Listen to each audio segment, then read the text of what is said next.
Doy gracias a Dios porque tenemos otra vez la oportunidad de estar juntos en nuestras casas en este culto de oración. El tema que el Señor ha puesto en mi corazón, hermanos, es madurez espiritual en una iglesia. Y la interrogante que me he hecho y que yo creo que debemos hacernos la mayoría de nosotros es, ¿somos una iglesia madura? ¿Realmente somos una iglesia madura? Vamos a orar.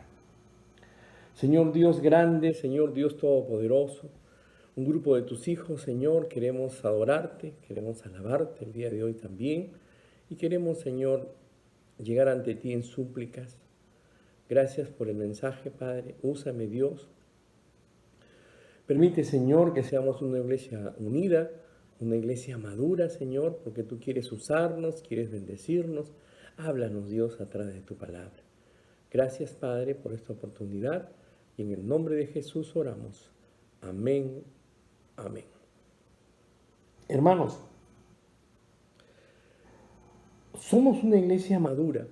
Esa es la pregunta que deberíamos hacernos siempre, porque debemos apuntar siempre a ser una iglesia madura y personalmente nosotros ser maduros ante el Señor.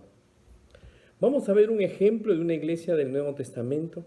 Voy a leer 1 Corintios capítulo 1 y vamos a ver 5 versículos que nos van a hablar un poco de esta iglesia. Miren lo que dice el Señor. Gracias doy a mi Dios siempre por vosotros, por la gracia de Dios que os fue dada en Cristo Jesús. Porque en todas las cosas fuisteis enriquecidos en Él, en toda palabra y en toda ciencia.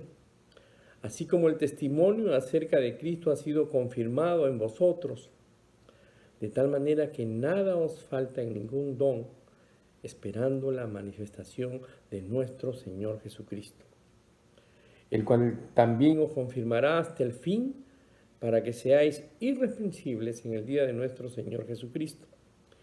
Fiel es Dios, por la cual fuisteis llamados a la comunión con su Hijo Jesucristo nuestro Señor. Hermanos, ¿qué estamos viendo acá? ¿Qué es lo que el apóstol Pablo le dice a los corintios? Podemos ver cómo el apóstol Pablo, hermanos, elogia a la iglesia de Corintios por tener, hermanos, muchos dones espirituales. Pero no solamente eso hace el apóstol Pablo, sino que después de abordar temas como el poder de la cruz y la revelación que viene por el Espíritu, les dice a los hermanos que ellos tienen la mente de Cristo. Y si alguien quiere apuntarle el versículo, está en 1 Corintios 2:16. Pero sin embargo, apenas comienza el capítulo 3, Pablo hace una revelación, hermanos. Después de hablar de las bendiciones espirituales con las que los hermanos de Corintios fueron equipados, miren lo que les dice el apóstol Pablo. Pero vamos a 1 Corintios 1:11, miren lo que pasa acá. El apóstol Pablo menciona que fue informado por la familia de Cloé que en la iglesia de Corintios hay contiendas. Habían problemas en la iglesia en la que se menciona una visible división y con ellos, hermanos, cuando se divide una iglesia, el quebrantamiento de la unidad de la iglesia. Estaba en peligro de dividirse, hermanos. La familia de Cloé le dijeron a Pablo que en la iglesia algunos seguían a Pedro, otros a Apolos, otros a Pablo y otros a Cristo. Este problemón, hermanos, porque fue un gran problema, hizo que Pablo cambiara su tono y su conversación hacia ellos. Porque si bien es cierto que al principio los había ubicado, hermanos, como creyentes muy espirituales, al oír esto, tuvo que cambiar su opinión. Y según el versículo 1 del capítulo 3, miren lo que dice. De manera que yo, hermanos, no pude hablaros como espirituales, sino como a carnales, como a niños en Cristo. A partir de allí hizo una revelación que ha llegado, hermanos, a ser incómoda a muchos cristianos cuando se habla de estos temas. A muchos hermanos no les gustan que se hable de cristianos carnales. Pero esto está en la Biblia, hermanos. Eso fue lo que le dijo el apóstol Pablo a los Corintios. Pablo puso al descubierto la inmadurez espiritual por la que pasa un creyente. Pablo nos habla de creyentes, ojo, de creyentes maduros y de creyentes inmaduros. Y a los inmaduros los llama niños espirituales, carnales en lugar de espirituales. Después del informe de los de Chloe, a Pablo se le quitaron las ganas de llamar a los corintios espirituales y en lugar de eso los llamó carnales. Quiero que podamos entender claramente que el apóstol Pablo los llama hermanos, ¿ah? Los llama hermanos, eso está en 1 Corintios 1:10, 2 Corintios 2:1 y 3:1. Y les dice que son niños en Cristo. ¿Qué cosa es un cristiano carnal? Es un hijo de Dios, nacido de nuevo y en camino al cielo, pero está viajando en tercera clase.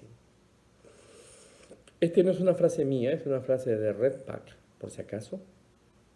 Pudiendo viajar en primera clase hacia nuestro Señor Jesucristo, los creyentes carnales están viajando en tercera. La razón principal, hermanos, por la que Pablo llama a los corintios carnales es porque, si bien son creyentes, ojo, son creyentes, miembros de la familia de Dios, pero por seguir la sabiduría de los hombres y no la de Dios, fueron clasificados de esta manera. El creyente carnal ha bajado a Cristo de la silla de su corazón y se ha sentado en su propio yo. Cuando ese yo debió morir en la cruz, cuando recibimos a Cristo, lo que predomina en un creyente carnal es el yo.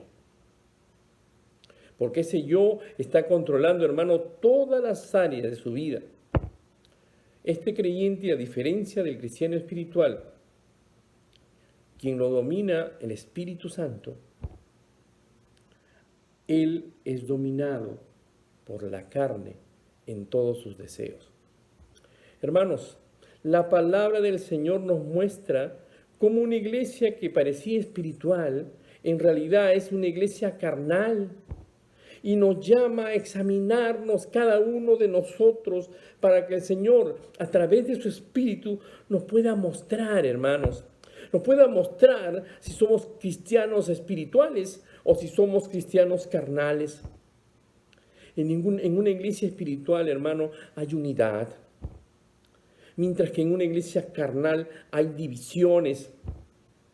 Que nuestro Dios, hermanos, grande, que nuestro Dios todopoderoso nos muestre a cada uno de nosotros a través del Espíritu Santo, nos muestre si estamos viviendo una vida que le agrade. Que nos muestre cómo Dios nos está viendo.